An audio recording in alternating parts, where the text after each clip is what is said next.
So my name is Tashara. I'm here from, we recently started a group called Women's Empowerment Sri Lanka, and some of the members are here. Do you want to wave, everybody who's from our group? Okay, so what we're a really new group. We started in February, and we joined together because we felt that there was really not much female representation in the kind of political, socio-political sphere, particularly in our culture. So we wanted to kind of create a space where we could engage in this kind of discussions in many different ways and through many different mediums. We're here today because we'd like to hear Joti speak on this subject. Thank you for having us. Thank you. Thank you very much, Tushara. Thank you, Georgie. Thank you for this invitation to speak. It's funny, I have so much material on this issue. I actually found it quite hard to put together a kind of a brief overview, and hopefully one which is easy to understand for people who don't have any background in, you know, Marxism or you know, the women's struggle or political life generally. I've done my best to make it as broad and simple as possible. Forgive me if at any point it isn't as easy to understand as it ought to be. I have done my best. I've also done my best to be brief, but for me it's not that easy a topic to be very brief on.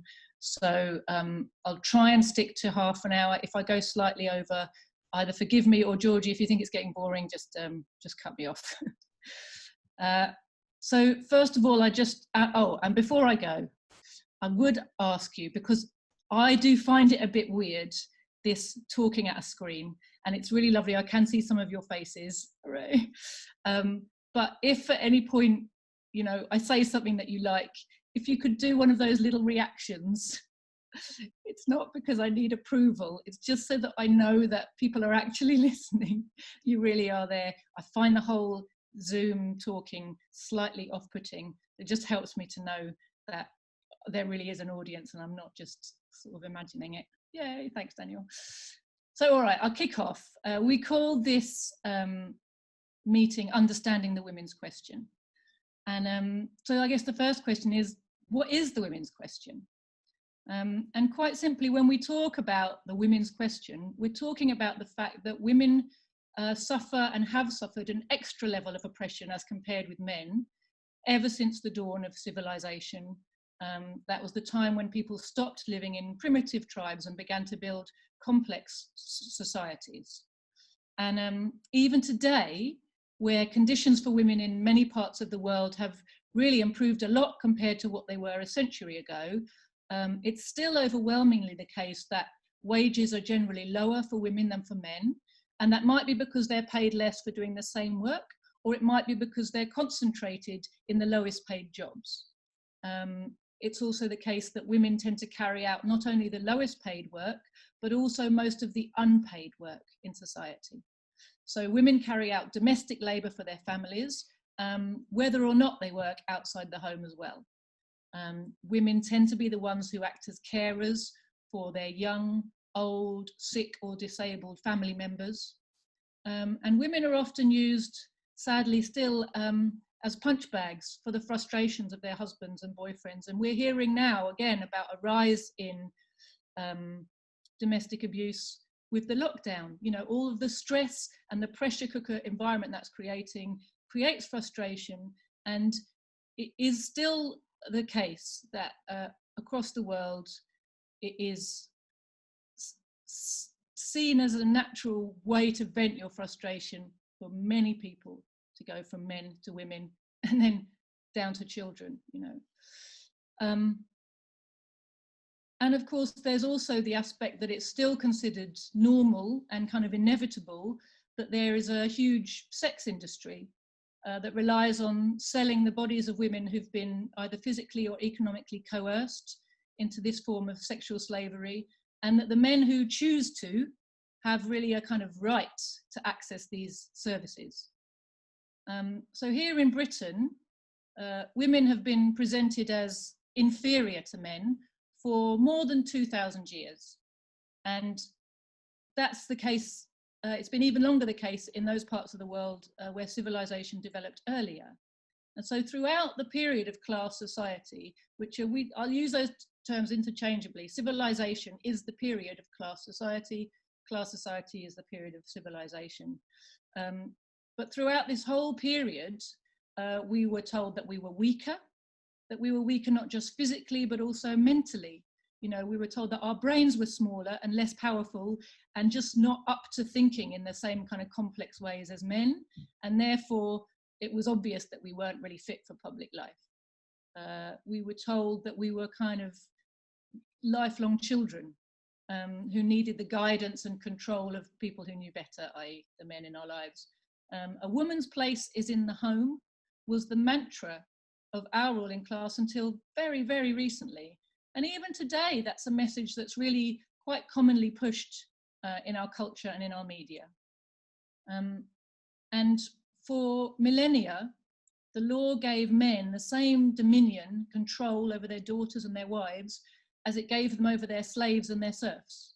The right to beat them, to lock them up, to dispose of them in marriage, or if they were difficult or seen as surplus, to put them into nunneries or even lunatic asylums. You know, these have all been ways of, you know, offloading the women that you couldn't, you know, marry off. And essentially, women's legal position until very recently was that they were chattels, the private property of property-owning men. And our only recognised purposes in life were to carry out unpaid domestic labour and to produce children. So the question, I think, before you look at what the situation is today, you have to ask, how did that happen? Because the fact is, it wasn't always the case. Women were not always seen as inferior. It's not an inevitable result of being a woman that you're seen as inferior, because for the entire period of history before class society, which is the majority of human history, that wasn't the case. And you'll still find today where there are vestiges of primitive communism, you know, tribal societies still existing, that isn't the case. So because of women's importance as childbearers, early human societies saw women as being at least equal and often as more important than men. There was in those primitive societies a natural division of labour based around the physical abilities and the physical requirements of the different sexes. So on the one hand, women were collectively responsible for running a household, gathering food, they cared for children, they cooked, they made clothes and baskets, gathered wild foods. And when that technology developed, they did the beginnings of planting and tending of very small scale crops, which is the very early beginnings of agriculture. And on the other hand, men tended to be responsible collectively for the heavier work.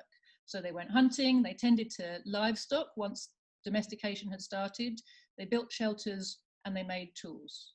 So, but these divisions didn't imply that someone was superior and someone was inferior, because all this work was recognized as being socially necessary. The tribe survives because all these things are done, and therefore all the work is needed, it's carried out collectively for the benefit.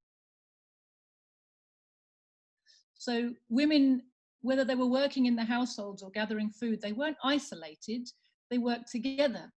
And looking after the children wasn't seen as the kind of sole responsibility of whichever woman bore that child. It was done as a collective endeavour. And often, you know, older women would be looking after children while younger ones went off to gather food and all the rest of it. This really changed when technology developed to the point that societies started to produce a surplus. Because once a society can produce more than it can consume, once one person's labour can feed more than one person, then it becomes possible to start to accumulate property, and it becomes possible to exploit another human being. There's not much point, you know, making a slave out of someone whose work will only be enough to feed themselves. There's only a point of doing it when they can feed you as well. So the end of this era of primitive communism was the beginning of the era of civilization.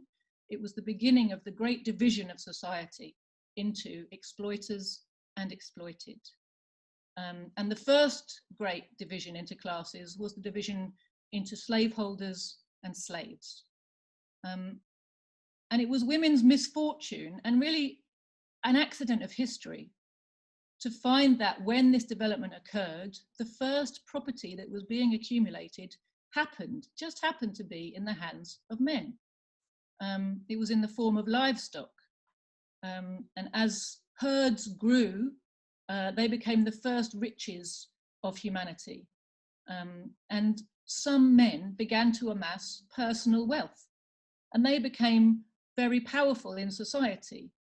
They became dominant in societies that previously had not had hierarchies. A hierarchy started to emerge, and these property owners wanted to be able to pass on their property to their children.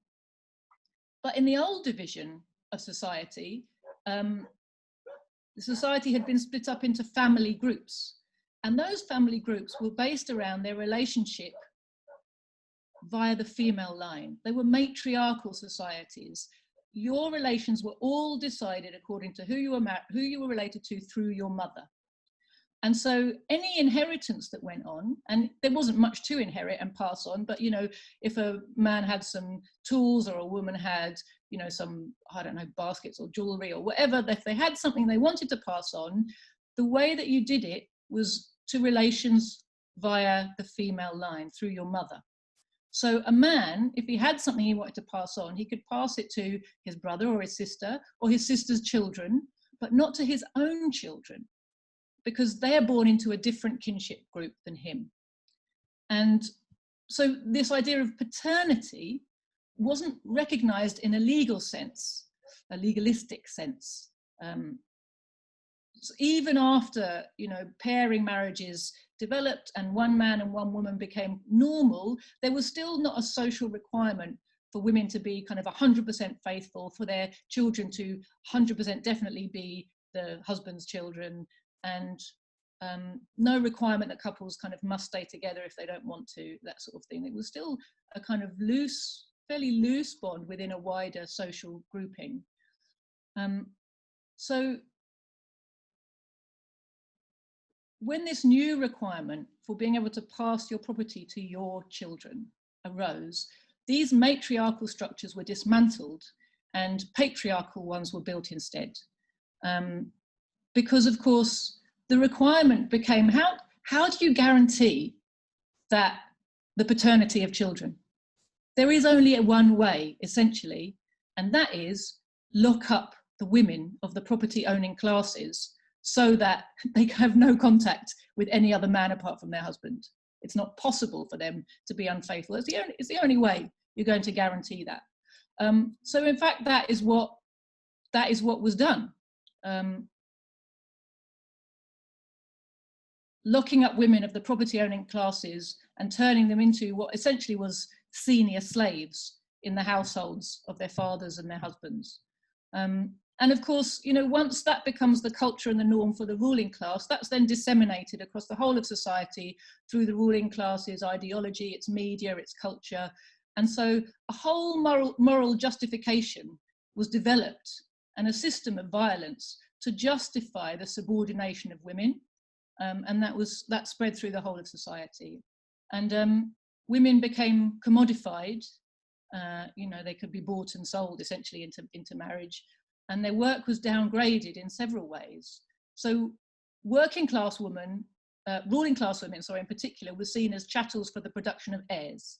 That's the main thing, that your main job when you're married to somebody is to produce heirs, as long as their purity could be guaranteed, and also if their class connections were desirable to their prospective partners. And in that case, they could fetch a high price, and they could be used to cement kind of profitable alliances between families, between rich families. And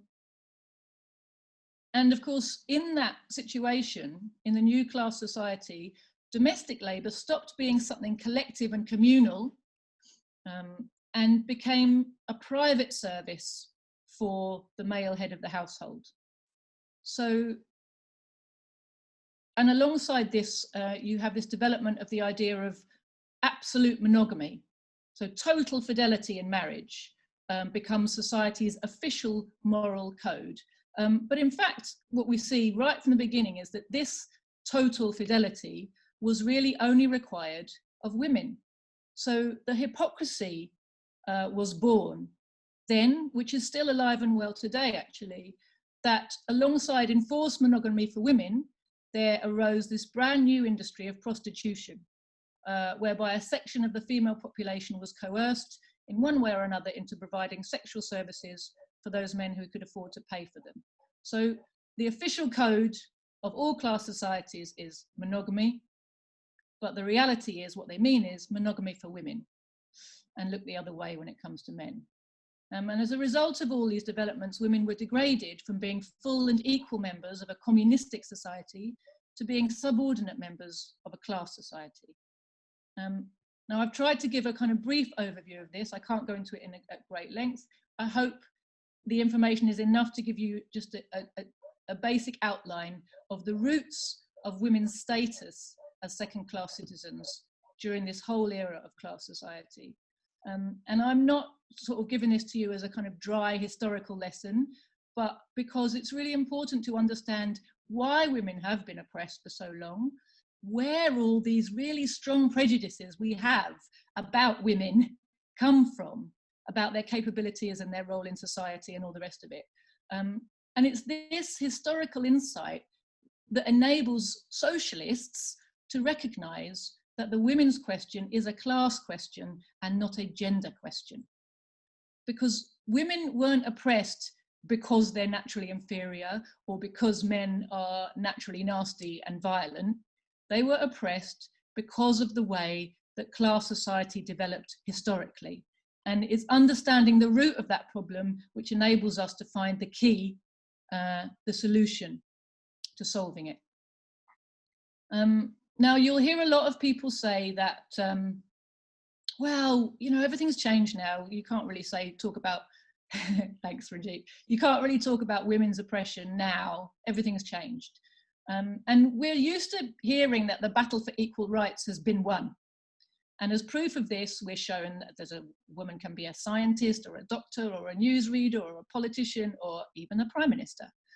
But the fact remains that in Britain today, working class women in particular still suffer an extra burden of exploitation over and above what is the norm for the men of their class.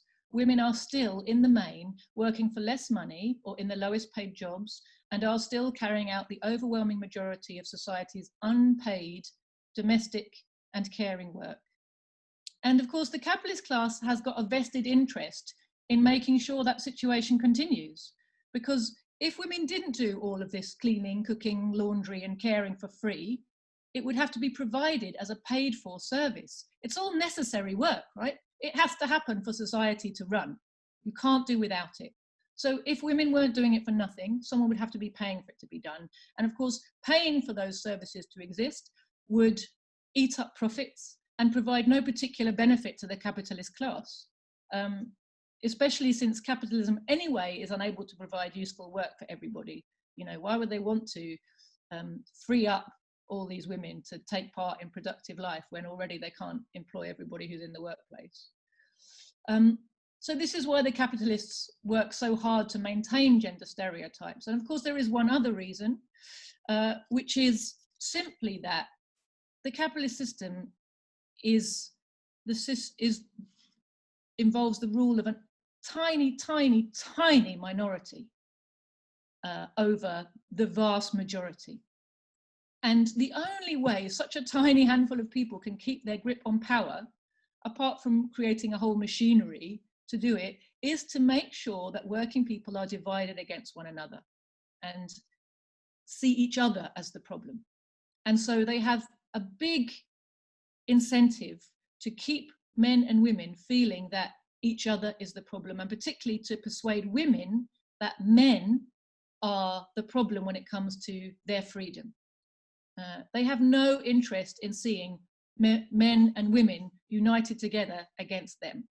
So we have to understand that when we're looking at this question. That's why the capitalists work so hard to maintain gender stereotypes, even while they're busy telling us that we've won all our freedoms and don't need to feel constrained by anything.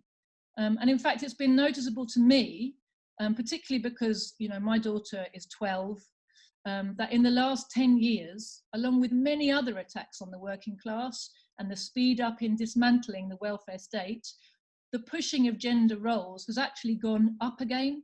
It was receding during my lifetime, it's going back up again. It's noticeable that social expectations and morality are still very different for women than for men, whether it's around how many sexual partners someone might have had, or who should or shouldn't take care of children, who is allowed or not allowed to have strong opinions, who should pay the most attention to their appearance, etc., etc.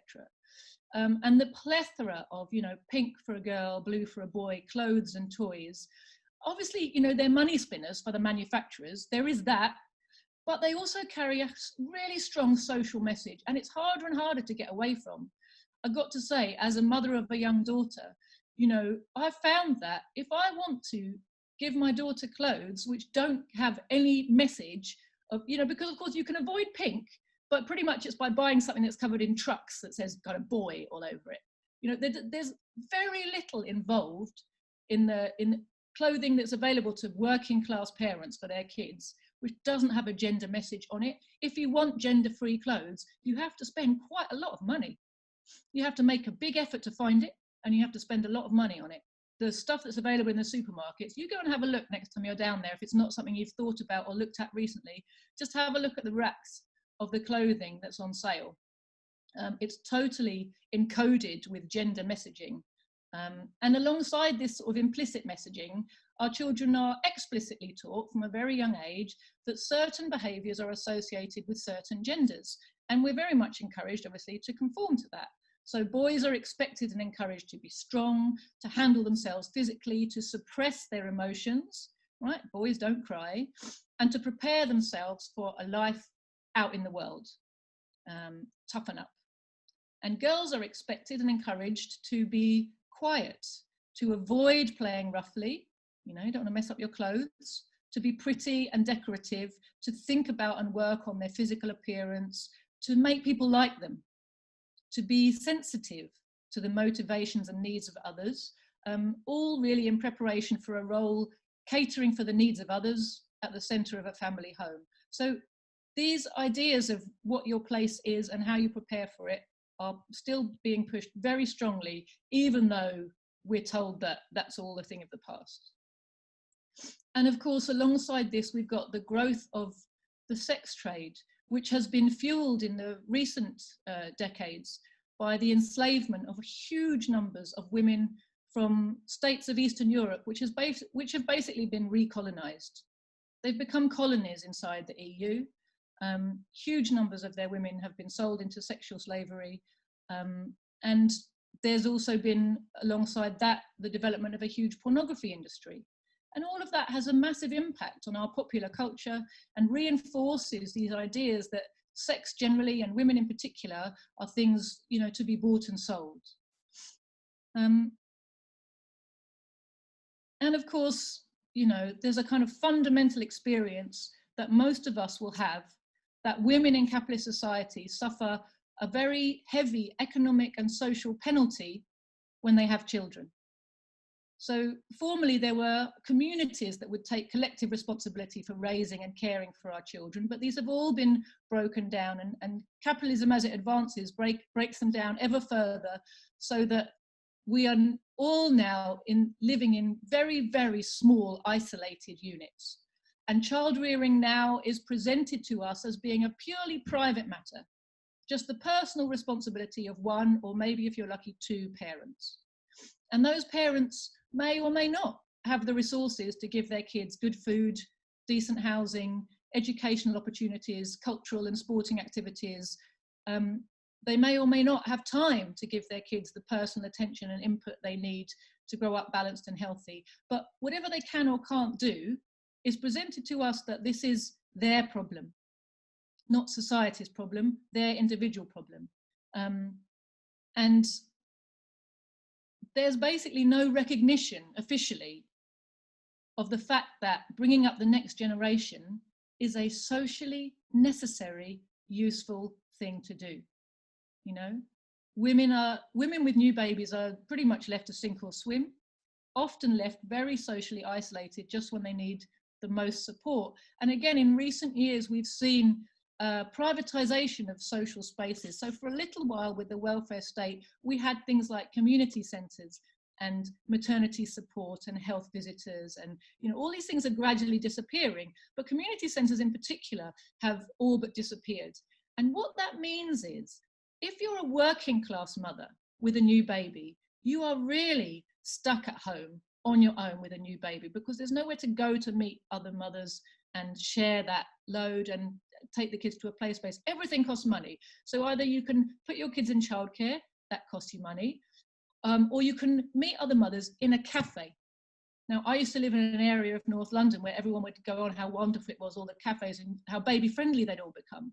But of course, what they didn't pay any attention to was there's a price ticket to get in there with your baby. You've got to buy coffee and cake. And never mind the fact that coffee and cake is not necessarily what you should be consuming all day, every day, or feeding your kids all day, every day. You have to pay for it, right? When you went to the community centre, you could just turn up and stick the kettle on. That has gone, and we have had a privatisation of our public spaces, which has been pretty much disregarded by the capitalist media, and has left working class women and children really high and dry. So having children is presented to us like it's a lifestyle choice, not a biological imperative, not a human need. I mean, nobody talks about the fact that society isn't going to last very long if there isn't a new generation. I can choose, I can make a choice not to have children, but I really hope some other people are having children so that when I get old, there are still people to do all the things that I need to be done, right? To take the bins out and, weed my garden and, come and wipe my bum when I can't do that anymore. Somebody's kids is going to have to do all of that work, and it might not be my kids, but it will be somebody's. So having children clearly is a requirement for society to exist. But it's presented to us by capitalist society as if it's a lifestyle choice. And it very much pushes in the media this attitude of, well, if you can't look after them, you shouldn't have had them. It's irresponsible of people to have children they can't pay for. It's not society's problem, it's your problem. And many mothers aren't able to return to work after they've had children because the finances and logistics of childcare just don't work out. And in this way, they become isolated and cut out from social and productive life. And if you do manage to go back to work, you'll very often find that you're discriminated against in various ways, because, of course, you've lost that desired level of flexibility that employers want. You've got other priorities. How shocking. You might need to work part-time. You might not be able to turn up early for a meeting one day because you're dropping the kids at school. You have to leave on time every day because you've got to collect your kids from childcare. You just can't drop everything the way your employer thinks you should be at his beck and call all the time, 24/7. They pay lip service to your rights, but they want you flexible. And what that means is there when I want you there. And when you have kids, you're not able to be so flexible, right? And employers don't like it. Individual employers feel that employing such women is unprofitable. It reduces their efficiency. And the women themselves find it much harder to be promoted or considered for, anything interesting at work. They're usually expected just to be grateful that they've still got a job because they're a bit of a pain in the arse. You're a bit expensive and a bit annoying, and we have to work around you, and isn't that rubbish? Be grateful that you're just like you're a charity case. And that's in the better paid areas of employment. In really low paid work, of course, women have to find family members to help them with childcare. If they don't have them, they just don't go back to work because they can't afford to pay for the childcare. The childcare costs more than the wages that they're going to earn. And in those types of jobs, they're heavily penalised for needing to take time off to look after sick children, to attend school events, or do anything else, that interferes with their ability to turn up on their shift. And it's interesting to note that since the last economic crash, back in 2008, there has been, again, a kind of strong ideological pushback on the idea of working mothers in all areas of life, including in the better paid sectors, You know, we're constantly told how wonderful it is that women have made advances in these areas, but actually it's being pushed back against by employers for the reasons that I've just enunciated, because you know, profits are under threat. You know, it's starting to be seen as a bit of a pain in the arse that women have won these rights, and people are openly, you know, kind of pushing against those rights, pushing for those rights to be rescinded. You know, there was a surgeon who wrote back in 2014, I think it was, an eminent surgeon wrote in the Daily Mail complaining about the expense of training and employing women doctors. And he basically said that it's a waste of public money because they're going to go and have kids and take maternity leave. And, you know, what's the point? What's the point in wasting people's money on training these women up? Similar sort of time, there was a politician, I can't remember his name, I'm sorry, who said that women can climb as high as they like in the city. You know, he's talking about this whole glass ceiling business, provided they're prepared to give up on having children, which is a lifestyle choice, right? Don't make the lifestyle choice, finance you.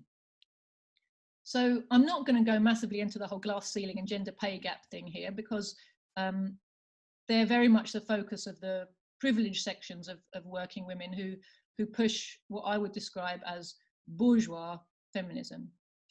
I'm just going to call it feminism here. The ideology of, you know, equal rights for women under capitalism. Clearly, it would be better if we lived in a society where, you know, even the highest paid women were paid equally with the highest paid men. But equally clearly, that wouldn't actually change anything for the mass of men and women workers who are struggling to survive on unlivable minimum wages and universal credit. So how do feminists approach the women's question? It's interesting because, you know, I've talked already about how our society talks a lot, we're taught to a lot about our rights, our right to choose. We're allowed to choose where and how we live. We're allowed to choose what we do for a living. We've got the right to choose who we marry. We can choose whether or not to have children. We can choose to follow our dreams. We've all got all these rights and choices. But if you judge a society not by its words, but by its deeds, you get a very different picture. Because in all this discussion about our theoretical freedoms and rights and choices, there is no mention made of the way that all these choices are actually in practice defined by the conditions that you live in. Because the fact is that in capitalist society, many of these apparent choices are either very limited or entirely non-existent. Because what choice does a child have about what kind of housing or education he's provided with if he's born into a poor family?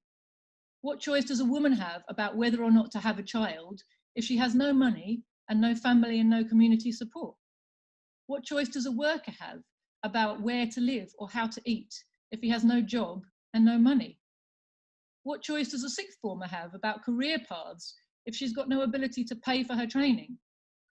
You know, we're told that we're free to choose, and we're blamed if our choices don't lead us to happiness and fulfillment and success.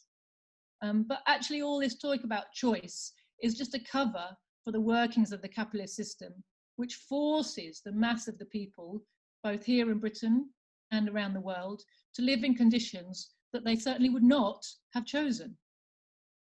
It's an attempt to really hide the fact that the wealth of the few rests on the impoverishment of the many. It's an attempt to hide the fact that it's the system itself that's making it impossible to grant equal rights for all.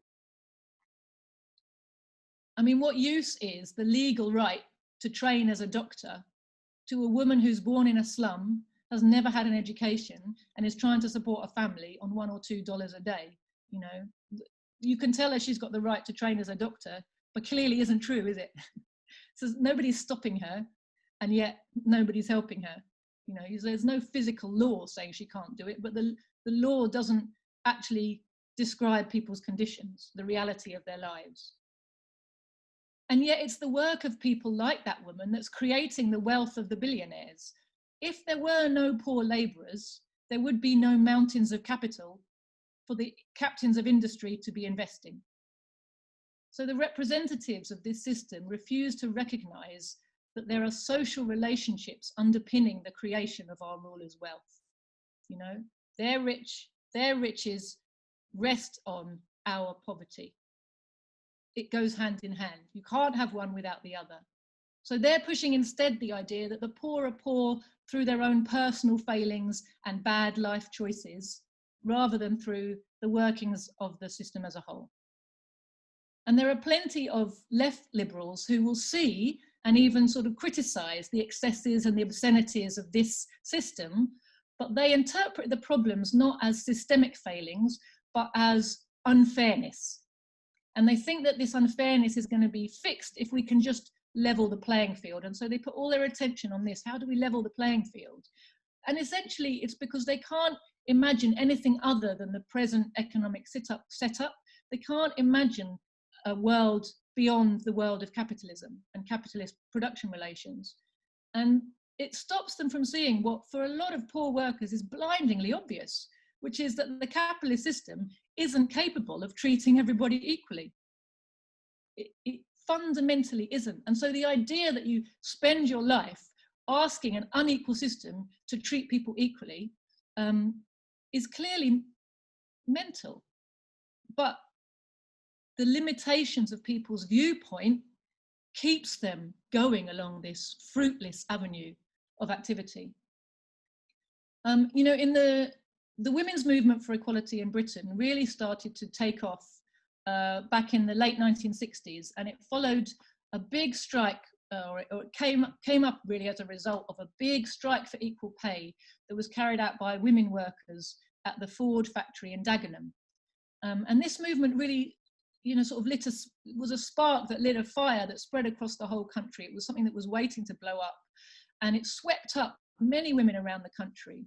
And into this movement, the feminists put forward the idea that the basic reason for inequality was men are nasty.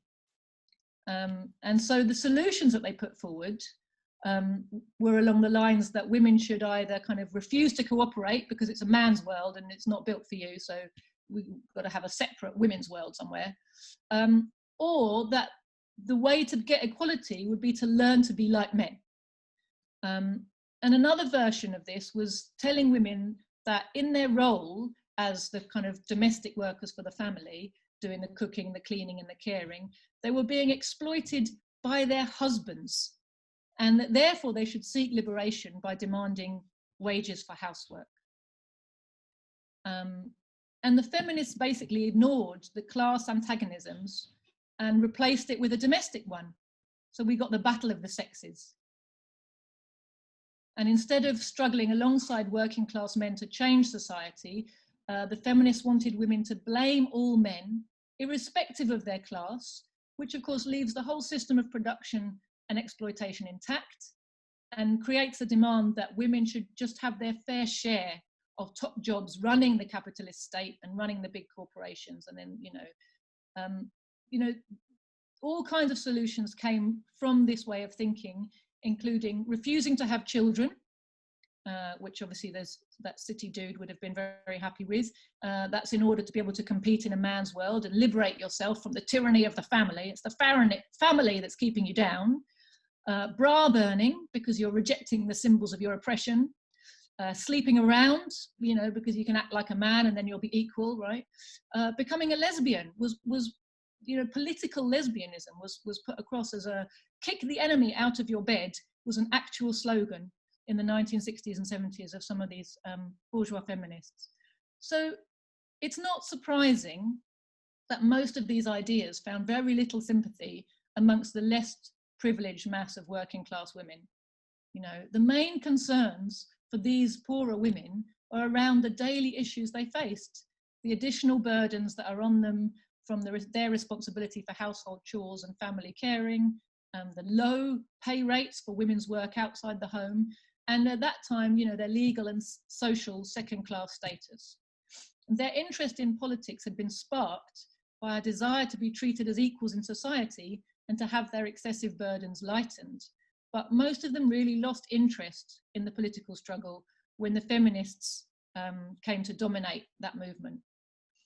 And those feminists, they were adamantly opposed to all attempts to bring class consciousness into the movement. But they went on to make very nice careers for themselves as academics and experts on women's affairs. They nearly all ended up in the universities. People like Germaine Greer turned poorer working class women away from politics with their kind of insistence on finding liberation through liberation, in quotes, through sexual freedom and constant denouncing of men. They were promoted in the media and allowed to take over the narrative in universities to the point where there's now several generations who've grown up thinking that, you remember this t-shirt, this is what a feminist looks like, means this is what the women's struggle looks like. You know, they believe that the kind of things that people like Germaine Greer come out with are the women's struggle. That's what it's all about, hating men, and all of the identity politics type of stuff that these people come out with. And, you know, it's true that the fight for equal rights under capitalism essentially means fighting for the right of a few of the better off women to be allowed to do jobs that were previously reserved for men. You know, according to feminism, ignorant and sexist attitudes are the problems of individuals, rather than something that's been deliberately created in our minds by a minority ruling class and its state. And these attitudes then are presented to us as being either kind of intrinsic to men, like they're born like that, and so it's incurable, or something that you can cure, but just by a slow process of individual re-education and exposure, which basically means going one by one to every man who ever says or does anything sexist and lecturing him until he changes his mind. And there's lots of left-wing kind of activists who really put up barriers between individuals by asking them to prove how worthy they are. You know, according to their kind of individualist philosophy, a man can't be a true fighter for women's liberation because he hasn't personally experienced the pain of being oppressed as a woman. Although, you know, he's allowed to be an ally if he wears a feminist t-shirt and says how guilty he feels for being in the patriarchy. You know, this emphasis on personal experience and personal pain kind of manipulates the natural feelings of empathy amongst followers of feminism, and it sets them off down these kind of ridiculous and pointless avenues of like navel gazing, I must understand my experience as a woman, or kind of oppression hierarchy building. I don't know if you come across this kind of nonsensical activity where people sit around trying to work out who's the most oppressed, you know, and simultaneously it cuts the women's movement off from its most important and most numerous allies, which is working class men. So the end result of, you know, bourgeois feminism is firstly the sabotage of a movement that had the potential to become really vibrant and bring large numbers of working class women into the struggle for socialism, you know, and they were turned off and sent home again. It's resulted in the kind of self-defeating rejection of scientific socialism, of Marxism, on the basis that the main Marxist texts were all written by men and therefore must be irrelevant to women. You know, now socialism, scientific socialism, is the culmination of humanity's knowledge, and to cut ourselves off from it because, you know, the people who discovered the truths that it contains were men is insane. But that is one of the things that the feminist movement has done and continues to do, to say, what has Karl Marx got to say to me? What has Lenin got to say to me? These are white men from a long time ago. Don't listen to them. Don't be interested. Don't engage with that. When in fact, this knowledge has been dearly bought by humanity and is desperately needed by all the women and men who are struggling for a better world. We've had a huge propagation of all of the feminists' fake solutions to the women's question in the media, and a burying of the understanding that the women's question is really a class question. And we've had the creation of a field of women's studies in academia that spent years just brainwashing university students with a kind of false consciousness and created a kind of identity-led women versus men discourse which is actually very unquestioned by most of what calls itself the left. And there's been a wide acceptance of this kind of laughable idea that we can rely on the state machinery. Remember, this is a state which is controlled by the class that depends on oppressed women to perform unpaid labour, and which has a vested interest in keeping the mass of working women out of political and social life. But we are told that we can depend on this state machine to implement equality through passing laws and policing us and doing kind of gender pay gap reports and all the rest of it. And we've seen, as a result of feminism, the feminist movement, we've seen a huge and widening rift between the privileged university-educated working women whose minds have been really infected with this feminist academic discourse, and who kind of look down on poorer women who don't think that way, and the poorer, less educated mass of the working class who really despise the nonsense of such tropes as men are our enemies, and have been brought by the media to believe that that is what progressive politics are as regards women's issues. So I'm sorry I'm going on a bit. I hope, wave if it's all right for everybody still. If you've gone to sleep, let me know. Still there. So lastly, I want to come to the question of how socialists approach the women's question. You know, it's perfectly right to oppose discrimination on the grounds of race, sex, nationality, religion, sexual orientation, or anything else, because discrimination creates divisions in the working class and prevents us from uniting against our common enemy. But it's totally counterproductive to elevate your opposition to one particular type of discrimination into a one-point program that trumps everything else and ends up actually exacerbating the divisions between workers. There was an author on the website I was looking at recently, that a little sentence he wrote that I really liked. He said, if we're not asking and answering the question, how can we take power, we're wasting our own and other people's time and energy. You know, socialists promote the understanding that women perform a social role when they undertake childbearing, when they do the caring and household duties, that society wouldn't last very long if those tasks weren't being performed. In primitive societies, when that work was undertaken collectively in communal homes, this was obvious. You could see that the work was socially necessary. When we moved to a class-based society, the social nature of women's work was hidden because the women were working behind closed doors for their husbands and fathers. Under socialism, that work will once again be recognised and performed as a social labour, only this time, of course, on the basis of modern technique and equipment.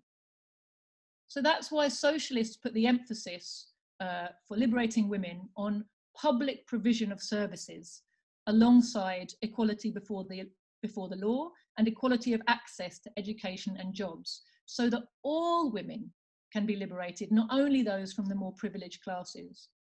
And of course, such services, by removing the private burden of cooking, cleaning and caring from working class women, will enable them to play a full role in social and productive and political life.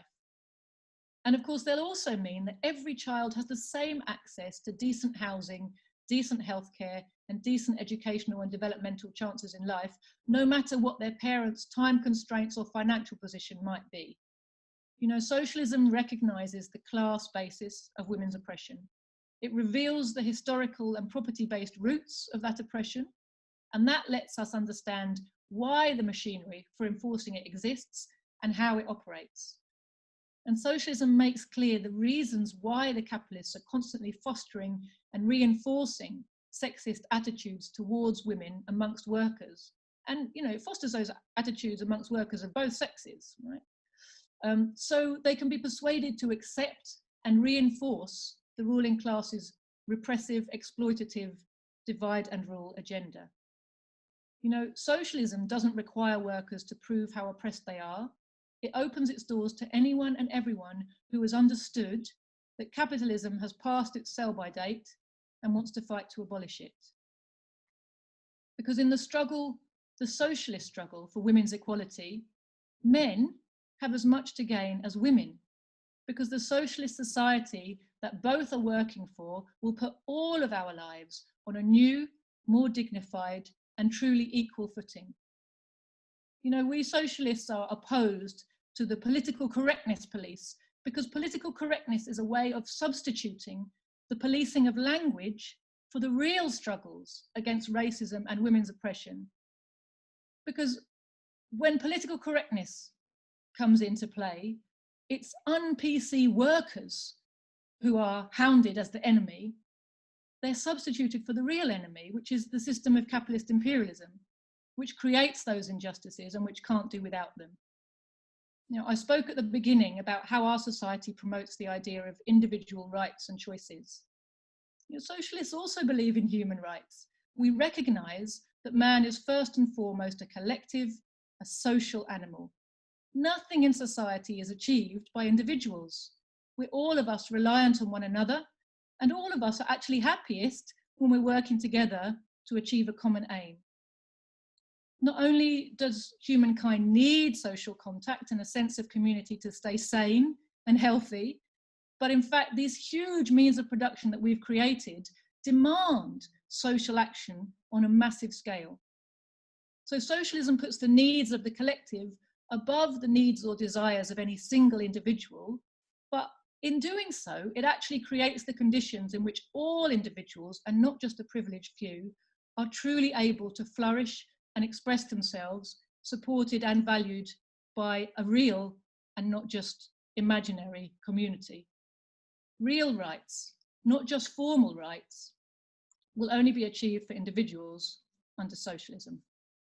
Thank you, comrades.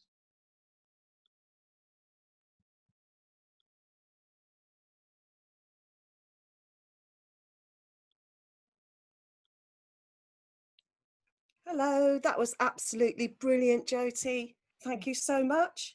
You've opened up my eyes so much. I'm looking about, I can see a lot of hands up at the moment, but I think they're clapping rather than asking questions. So if you'd all like to raise your hand to ask a question, then I'll pass them on to Joti, or pass you on to Joti. Have we got anybody there? I think Helen might have her hand up. Oh yes, Helen's got her hand up. Helen, you're unmuted. Go ahead. Thanks, Georgie.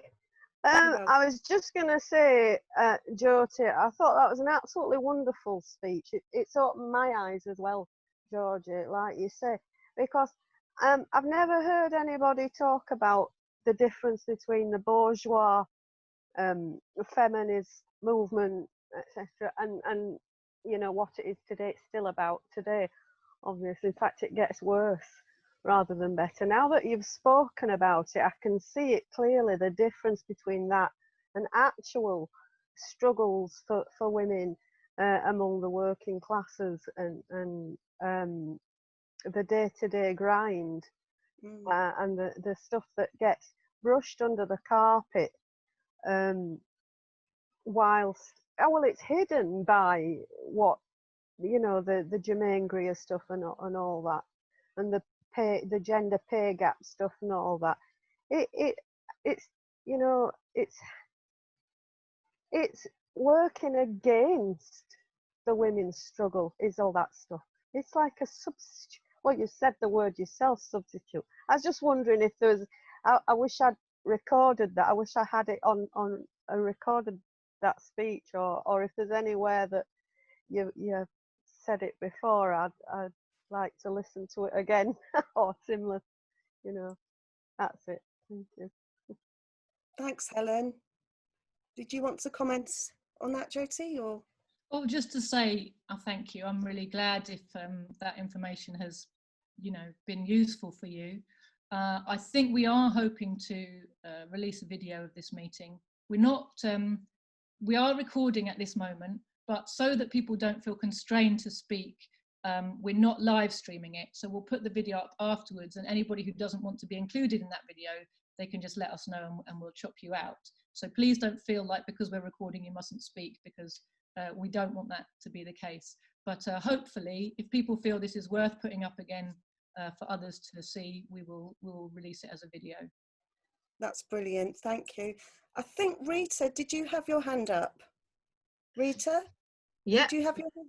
Yeah, hi. Yeah, Hi. well, I could see myself in some of the description of Joti about women repressed by parents, father and husbands. That was my personal experience. Actually, it's really bad because I was just in the house all the time growing the children, and my work was never valued, even though I was working 24/7. Never been, there was no holiday, no sick pay, you know. Even if when I was ill in the night time, I had to get up looking after the children. And my ex-husband would never do anything. Like, he would never eat the sandwich. He wanted me to prepare a meal for him. So here you go. I can't believe it. It was like, it's terrible. But there can be a change.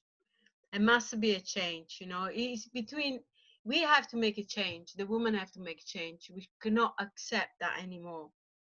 We need we need to move. We need to move on and find a way to, you know, equality. I'm not a feminist. I've never seen why the feminists were just shouting all the time. We have a different roles, but the feminists come across like we are like a man. No, we are not. We can make children. Men cannot make children. So we have a different structure: body structure, mental structure, emotional structure, and we are different, but we need to be respected as equal. Well said. Yeah. Anyway, thank you for, you know, if it's recorded, I would be really happy, and I'm gonna share on my social media your video, Joti. By the way, my cat is a female as well. Come on. Females make the best pets. Got another two. Sorry, Joti, did you want to speak first? Well, just quickly, I just wanted to come back on what Rita said, because I think you really put your finger on it there, Rita, that the whole thing is that we need to be respected as equals, but not expected to be the same. Because, of course, we have a different biology, we have different biological imperatives, not just we have children, but we have a monthly cycle that affects how our body works. And you know, we're expected to act as if none of that exists. Actually, it brings many strengths with it, which could be harnessed by society, but because our society has been set up in a very male-oriented way, women's particular strengths are ignored. Equality is presented as pretend you're a man, rather than accepting that we have different strengths and weaknesses and different things that we bring, but they're all equally valuable. And also recognizing that, you know, even despite biological differences and roles, there's pretty much nothing that women and men can't both do. You know, men can look after children and enjoy it and get a lot out of it. You know, women can fly space rockets or design space rockets or manage big corporations and get a lot out of it. But, you know, they have to be accepted as human beings, you know, men or women. And the point really is to understand that while socialism has a vested interest in doing that, capitalism has a vested interest in not doing it. Right then, that was great. I've got at least 4 hands up. I've got Jay, then Jamini, Christina, then Kat. So I'll start with you, Jay, if that's okay. I'm just going to unmute you. At least I hope I'm unmuting you. That should be you unmuted. No. There. Oh. Yes, you're free to go. Can you hear me? Yeah. Speak Hi, Mike. So I'm Janita. I'm one of the members of the Women Empowerment Sri Lanka group. So it was thank you for a great speech. Thank you, Joti. And it was a question sort of like, we're such a new group, and we're just, it's probably a couple of months since we start to form. It's more of a tips and things you can help us with, maybe. We are struggling to get engagement from working class women, you know, as members, steering committee members, and also to sort of like participate in certain projects that we are doing. Do you have it? Do you have any sort of tips and things that you can give us, sort of how to approach them? Because we are kind of struggling to do so at the moment. If it's all right with you, I'm going to let that go around the group for a while before I come back in on it, because I think lots of people might have other things to say on it, and I'll come back to it in a little bit. Sure. Okay, should we go to you? I hope I'm saying your name right. Jamini? Yeah. Hi, you're free to speak. Yeah. Comrade Joti, thank you for your sharing this your knowledge and thought and the explain the real class matter and women's question. But though I like to ask some question. The origin of the this problem is some people used to say or discovery of flow, which is the agricultural equipment, so which make more productive than the. Is that true? So it was the combination of the development of agriculture with the development of herding, domestication, and of animals and creation of herds, which laid the basis for the move into class society. But it was the fact that the herds, which were the first kind of mobile wealth, were in the hands of men, that meant that they came to dominate that new class society. So yeah, it was the development of agriculture and herding which enabled a surplus to be created and which therefore laid the basis for a class society. Excellent. Do you want me to ask Christina to speak? Please do. Just find you. Sorry, I've lost you. I had you a minute ago. I've only got one eye that works. There you are. How could I miss you, Christina? Hello, comrades and sisters and brothers. What an amazing meeting. I salute you all. It's the hardest thing to find women, to engage women in politics, because we are so burdened, more burdened than ever before, despite the wealth that they think the West has achieved, despite our high education, because society doesn't provide for women who have children, who study, who work, who have to prepare meals, who have to keep everyone happy, who have to take care of older people. We see it now under the lockdown, how much we have to do. We are teaching children, we are cooking, we are taking care of old parents who might be living elsewhere and we have to visit them.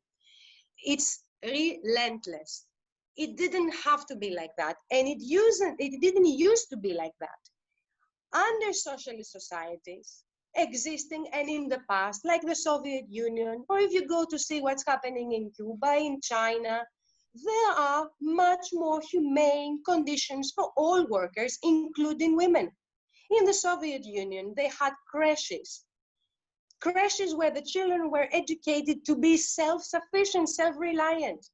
The mother would go to work, and they would be taken care of. And when the mother would finish her early day, lively, refreshed, and wanting to see her child, a child that was becoming increasingly a part of community, a part of society, not dependent, not clingy, she would be happy to take care of her child. We are talking about something that was achieved and we lost. Now, how difficult it is to find childcare? How difficult it is to find and pay for childminder? You have to weigh. Is it worth getting a job that pays just enough for me to have a childminder? How many careers are sacrificed in this? So it is not a choice. They keep telling us we have more choice. They keep telling us we are emancipated. We are not. It's not a real choice when a woman is not supporting in keeping a child, in raising a child, in educating a child and working at the same time. The only thing that gives us a true emancipation is our relationship to the means of production. If a woman does not have access to means of production, meaning she doesn't create work, she doesn't have work, she doesn't create wealth, she is not finding her place in society. She will always be inferior. So as long as we make the reason of our fight identity or pay or just, freedoms and choices, we leave the elephant of the room out of the question, which is class. Class is what distinguishes people in positions and makes them exploitable or makes them exploiters, or it gives them emancipation.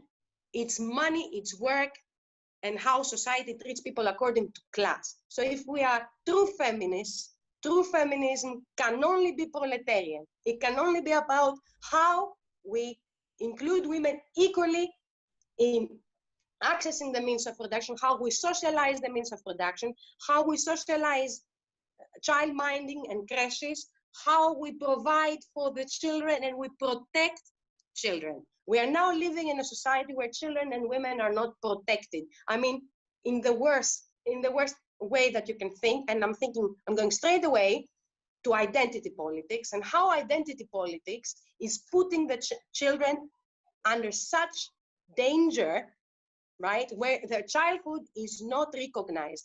The same as womanhood nowadays is not being recognized, right? And you have a lot of bourgeois feminists who will actually go for it and will support the right of a man to self-identify as a woman. That erases womanhood, thus erases protection of children. So we have regressed in our struggle, and we need to go back to remember who are the feminists who are never taught in universities. Who are the feminists, my children, my daughters will never hear about. They're taught about Coco Chanel, who made her career collaborating with Nazis, or Hillary Clinton, yeah, who is our sister, and we should all be very proud of Hillary Clinton and how she kills people because she's a woman, because she has a womb. No, womb doesn't make us sisters. She's my class enemy. You are my sisters. Who are the early feminists that are never taught? I'm going to talk about two names, Alexandra Kollontai and Clara Zetkin. These were two Bolsheviks, comrades feminists, who understood that class equality is what should be achieved. And patriarchy will disappear when capitalism disappears. Because the basis of the exploitation will go. This has to be why we fight. Whatever skin color we have, whatever gender we have, this is our goal. For me, the moment of like clarity that I had, like Helen described so vividly, was when I read this book. We should all read, I think. This book managed to take a veil over my eyes, a veil of 20 years of studying and teaching so-called bourgeois feminism in academia. I was teaching it. And this book, edited by a great feminist, Ella Rule, Marxism and the Emancipation of Women. And the Emancipation of Women is what will take the veil off our eyes so we can see the reality. Who are our sisters? Who are working for capitalism? What is the ideology that turns us against men? So we will always be fragmented. We will never be as a class together, so we will never fight. And really, I salute you all. This situation where we are is the great eye-opener to realize who are your sisters. My sisters are not, my sisters and my class sisters and my comrades are not worrying about the holidays, yes, or the suntan. Yes, they're worrying about how they're going to feed their children, how they're going to survive on low income and support that was promised that amounts to nothing. These are the worries of my comrades and of my sisters. So it's very easy to see who is a sister based on class and who will fight next to you for your rights, and who is just cajoling the system, wants to get from the system and to internalize even more the trauma of capitalism that makes men exploitative towards the women, because this is how they are treated by their boss, and we tend to treat our inferior like we're treated by the superior.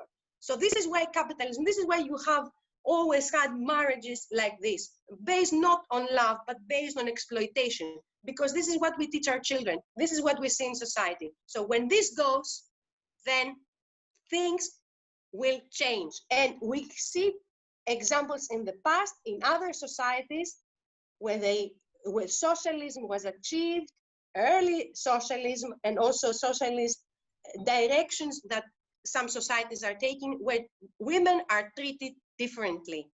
And you can see it. You can see the respect. You can see the lack of objectification.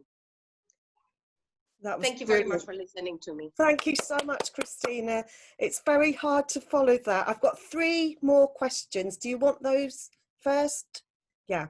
So what we're going to go with Kat first. I'll just unmute you. I keep saying that and then I'm not. There you are. Oh, hello. Hi. Can you hear me? Yes. Perfect. Yeah, well, fantastic, Christina, and a fantastic covering, Joti, of the whole subject in itself. I haven't got very much to add after Christina. It just gave such a good overview.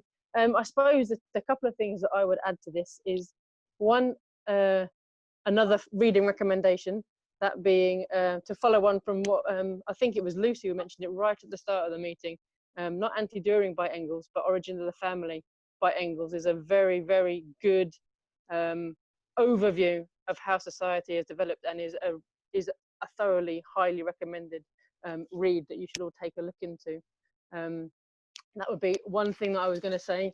And the other thing, the importance of trying to get women involved in the movement. And I think one of the key things is making, like we were talking about how society, it makes it, social society makes women's involvement in production and society possible by sharing and socializing all the burdens that we face.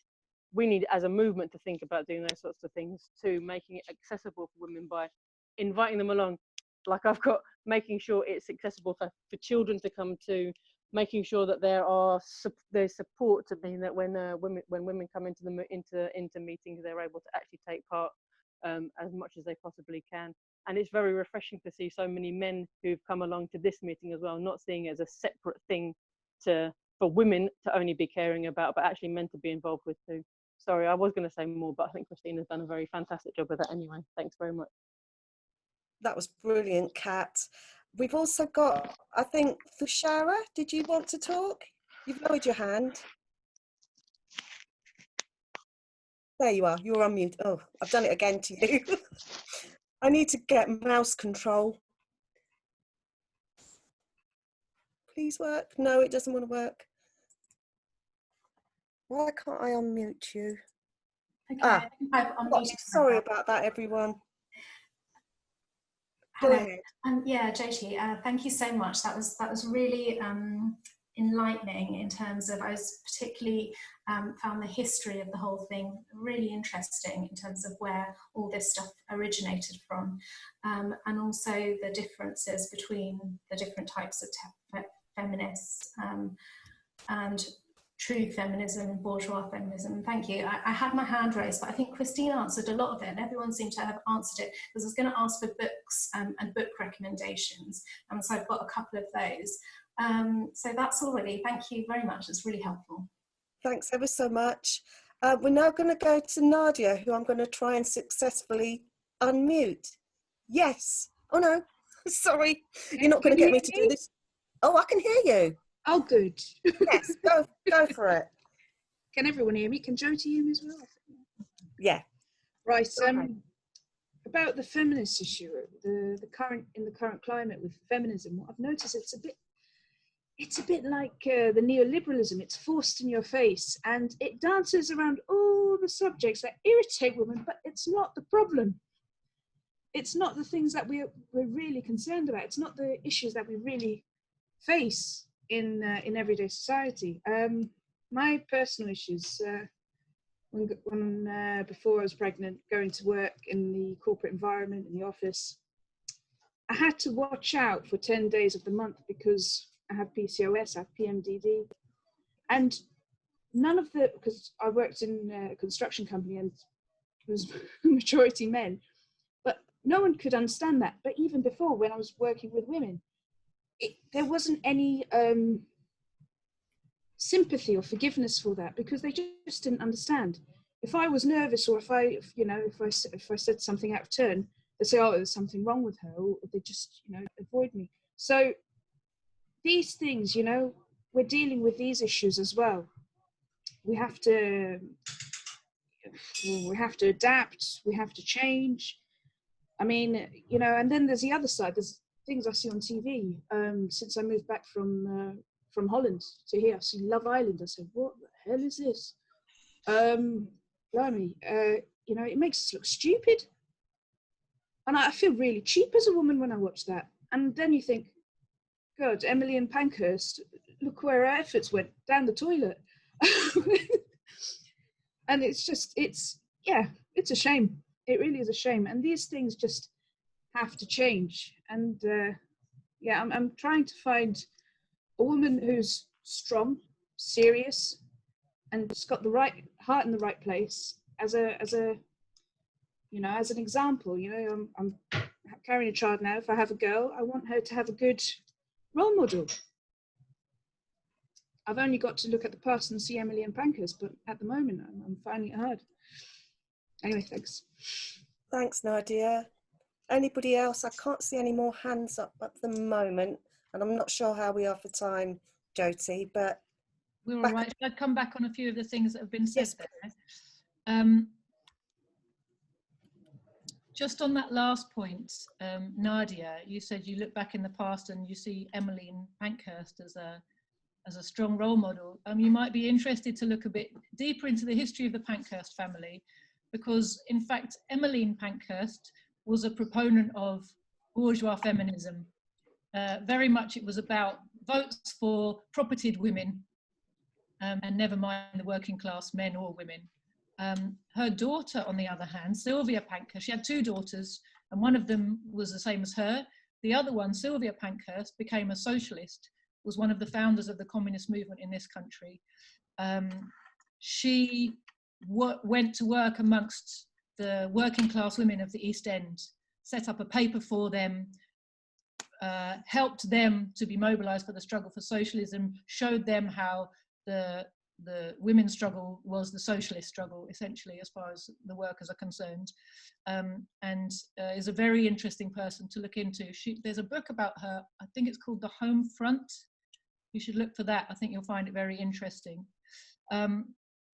Alexandra Kollontai is another one who's worth looking into, historical women's figures. She was mentioned already by Christina. Christina mentioned the emancipation, Marxism and the Emancipation of Women, the book that was published by the Communist Party. And the reason that she has drawn this to your attention is because it documents the struggle of socialists in the women's movement during the late 60s and early 70s.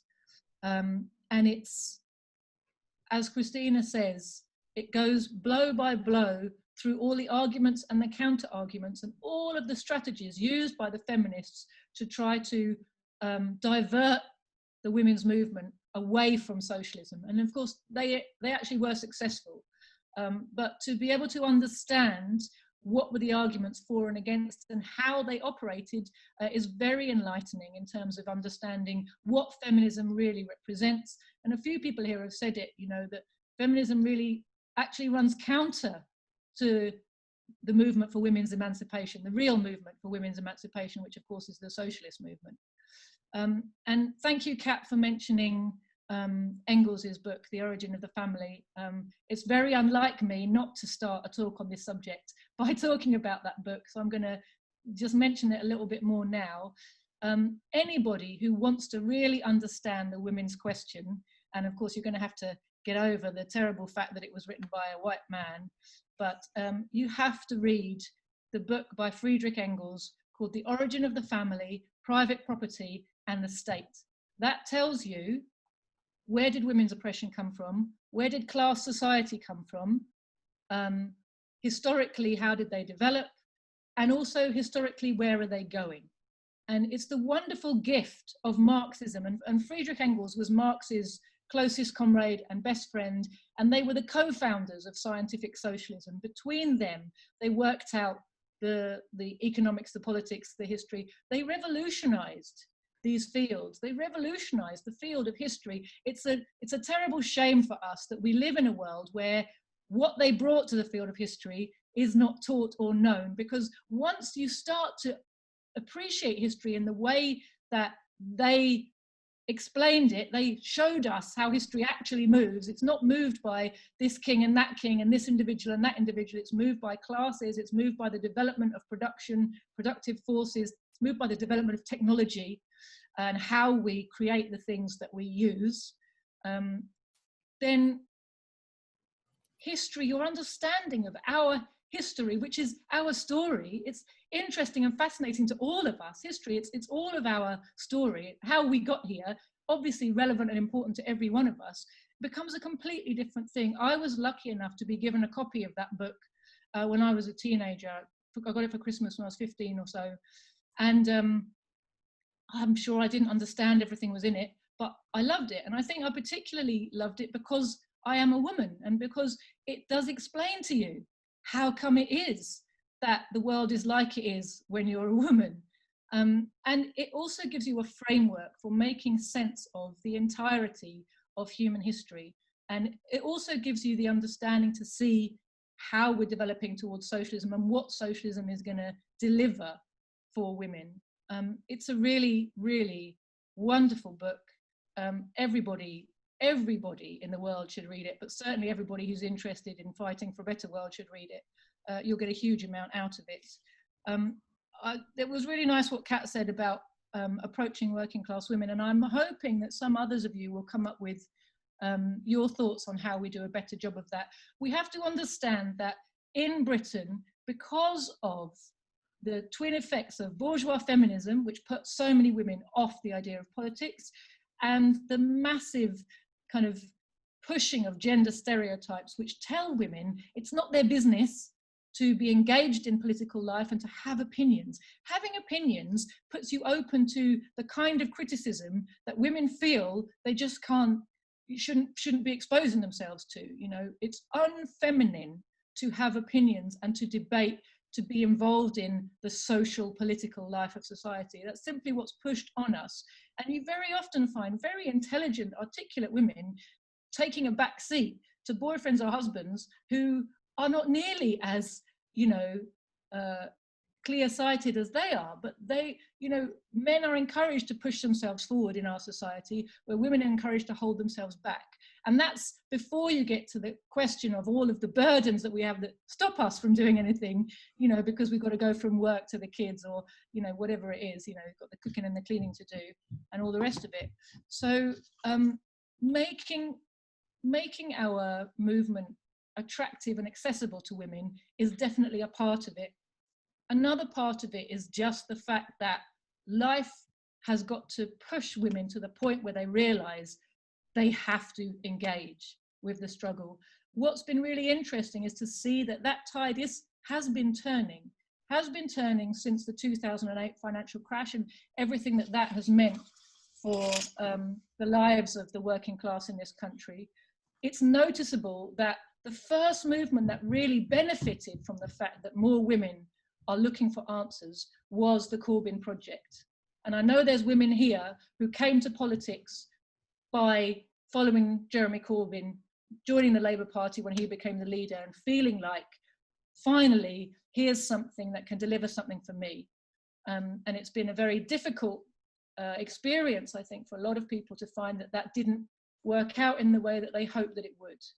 But I hope we can benefit from the fact that a whole tranche of women have started to become politically active, politically motivated, starting to find their feet and their voice.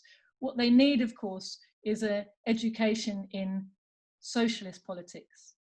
And, you know, hopefully people here are going to be part of helping to deliver that to them and making it feel like it's something accessible, something that they can get involved with.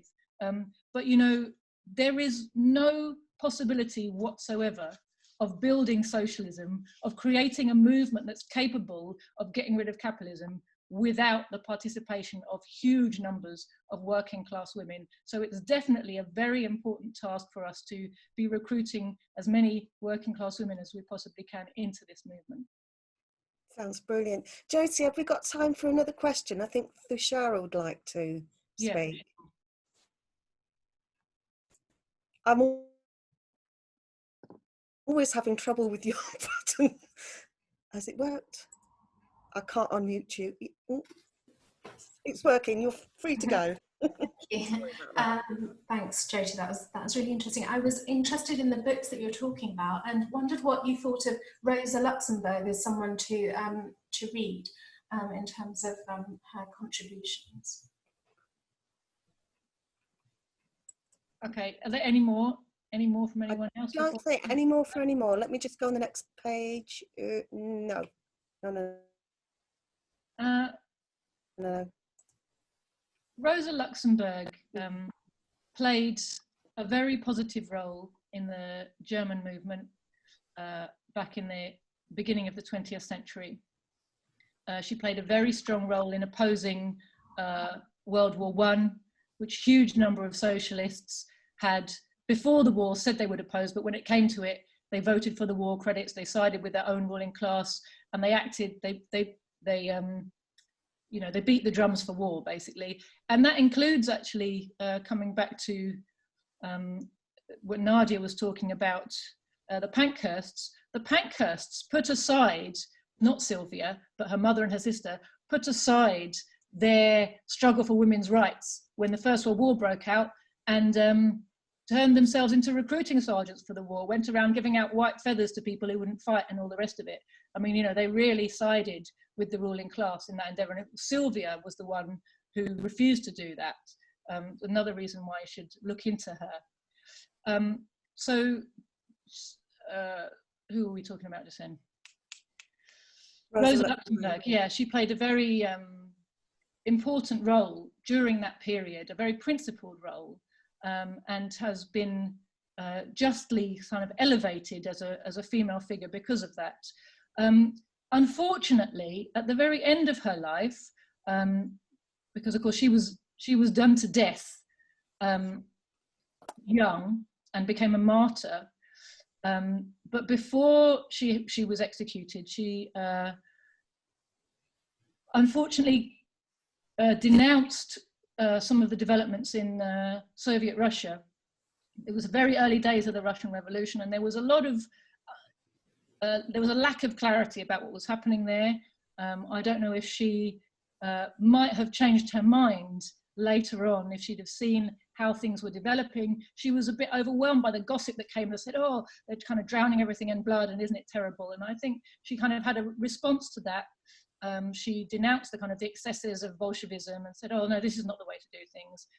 Probably based on not very good information, to be honest, but then she was executed. She wasn't around then to see how the Soviet Union developed. But because she said these things against the revolution, she has been deified by the Trotskyists, who find it very useful that that's what she said at the end. So I just want to put that kind of balance of a picture out. There's a reason why certain people hold her up as an absolute hero. Everything she said was perfect, because of course it fits with their agenda. My personal feeling is that very likely Rosa Luxemburg would have changed her mind if she'd have lived a bit longer and seen everything that happened later. But, you know, who knows? She might not. Thanks for explaining that one, because I wondered about her too. I'd heard of her and didn't know much about her, so that's good. I can't see any more hands up at the moment. If you would like to ask a question, please do. I think we've still got a few minutes. Still a bit. Any more contributions? Any more thoughts about how we get more working women involved? That's definitely a thing. I don't know, Helen, Lucy, any of you got thoughts about that?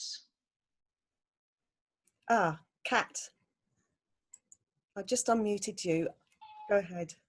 Hello, I've got another thought on how you get more women along, and it's to put a bit of pressure on the men to make sure, you know, it's not just about us being able to come out, but ask all the men who are already involved in the movement to make sure that they are encouraging and bringing along the females in their life, whether it's their sisters, their wives, their cousins, their work colleagues, to encourage them that they should be getting involved too. That's really the main one. Sorry, that's enough on that. That's a good one. Christina's also got something to say. Very briefly, you know how in past centuries the first weapon in our emancipation was education, right? And right now, education is a weapon for us again, the right kind of education, not the education that blinds us as to how to achieve our emancipation. But education is sharing the scientific tools that explain how we find ourselves in this situation and how to get out of it. It's a scientific analysis. Like we studied, we went to the university, but today you can go to the university, you can reach a PhD level, you can become a lecturer and still be blinded as to what constitutes your exploitation. So our education lies in exactly what we do today. And I want to congratulate my Sri Lankan sisters for this initiative, because it's exactly that education that is going to get us out of the situation where we are. And this is how we're going to be talking to our daughters, and this is what our daughters are going to be seeing us do. Every time we have a meeting, try to have a crash so we can bring our daughters, so we can socialize this experience of motherhood with other women. That young daughters listen to other women talk about class. And to talk about class, we cannot talk about class if we don't have the language. And the language has been developed scientifically by Marx, by Engels. And there are women, then we have a range of women like we talked about, Kolontai, Tsetkin, the women, the wonderful women like Joti, who is a living proletarian Marxist.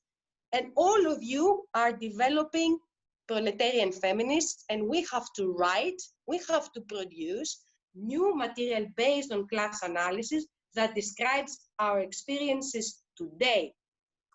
Like this in Marxism and the Emancipation of Women that was written many years ago, women of that time were able to use the tools like researchers to describe why they're being exploited. We need to do the same, and this is the first step. This kind of talk, this kind of education, it's the means of the production of knowledge that are going to get us out of the shackles of capitalism and oppression. I'm just seeing if anyone else has got their hands up, Joti. Not at the minute.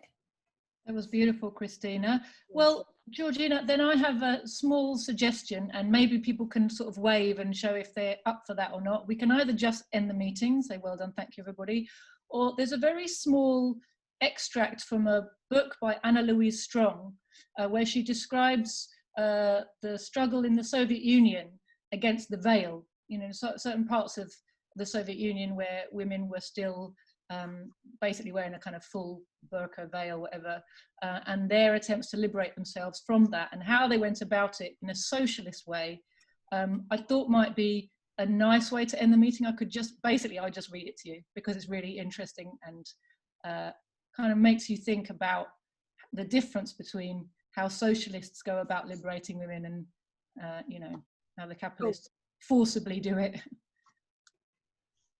You be up for that? 2 seconds.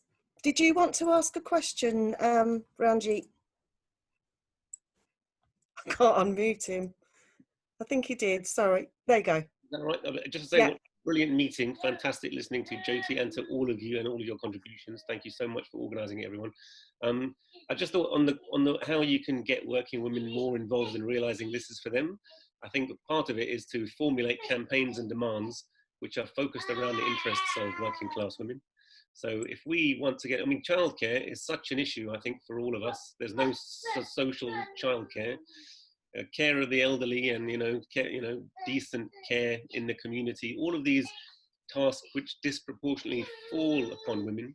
If we demand that those should be provided socially at reasonable rates by the state for working women, I think that is a campaign around which working women will realise this is a party actually which is about me and my interests, because people don't call for free childcare. There's been just articles in London, and a similar thing nationally, but in London it costs something like £400,000, £350,000 to raise a child from birth to the age of 18. And a lot of that is childcare.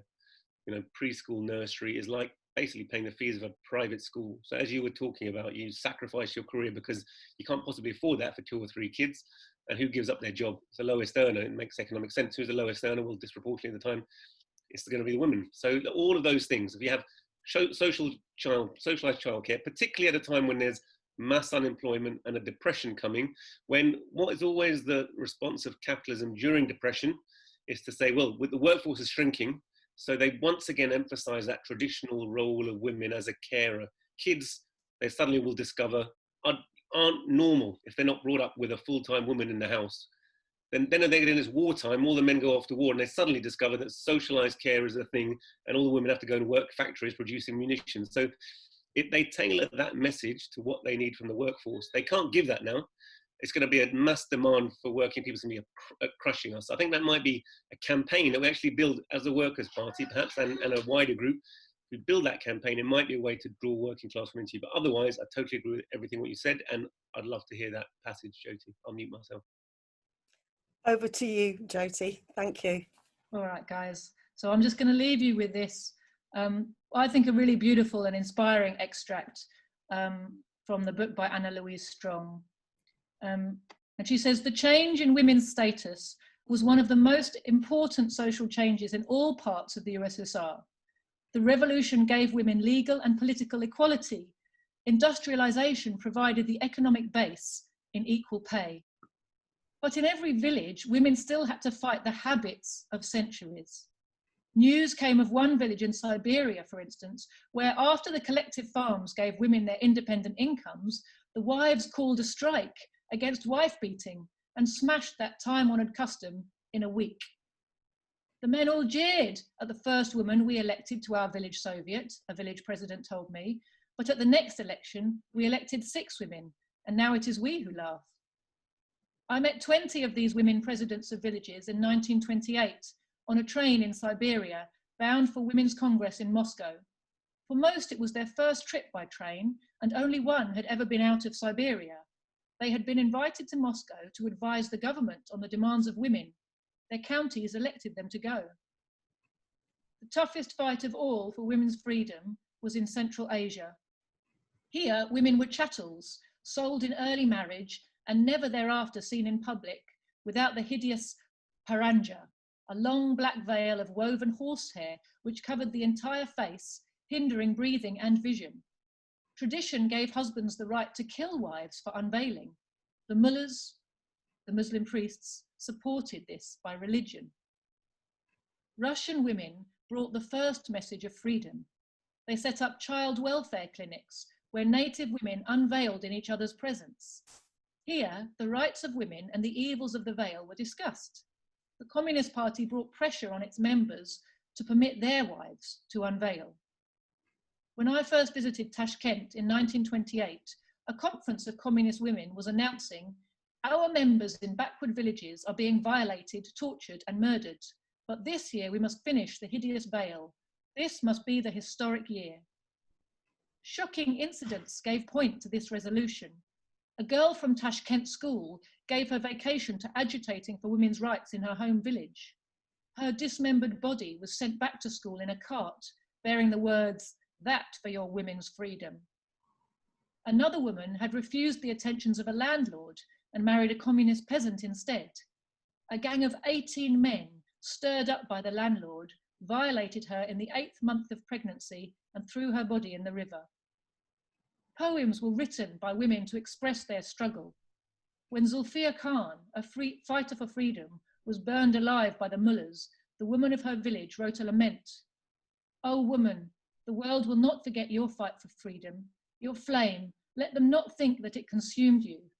The flame in which you burned is a torch in our hands."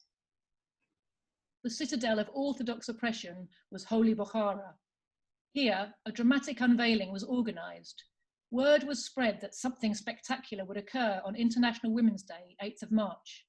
Mass meetings of women were held in many parts of the city on that day, and women speakers urged that everyone unveil all at once. Women then marched to the platform, tossed their veils before the speakers, and went to parade the streets. Tribunes had been set up where government leaders greeted the women. Other women joined the parade from their homes and tossed their veils to the tribunes. But that parade broke the veil tradition in Holy Bukhara. Many women, of course, donned veils again before facing their angry husbands, but the veil from that time on appeared less and less. Soviet power used many weapons for the freeing of women. Education, propaganda, law, all had their place. Big public trials were held of husbands who murdered wives.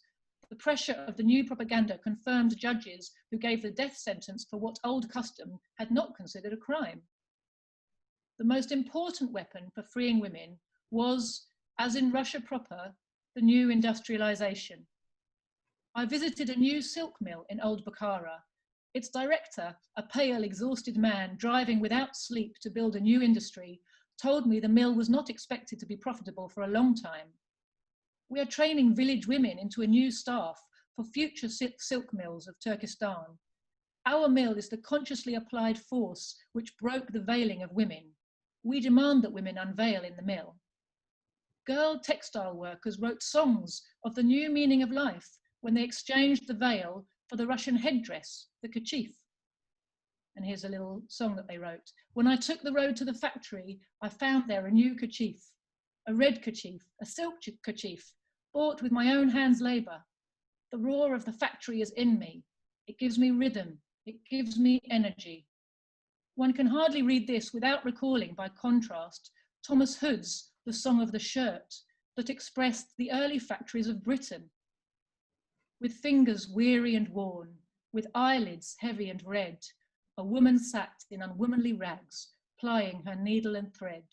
Stitch, stitch, stitch, in poverty, hunger and dirt, and still with a voice of dolorous pitch, she sang the song of the shirt. In capitalist Britain, the factory appeared as a weapon of exploitation for profit. In the USSR, it was not only a means to collective wealth, but a tool consciously used to break past shackles.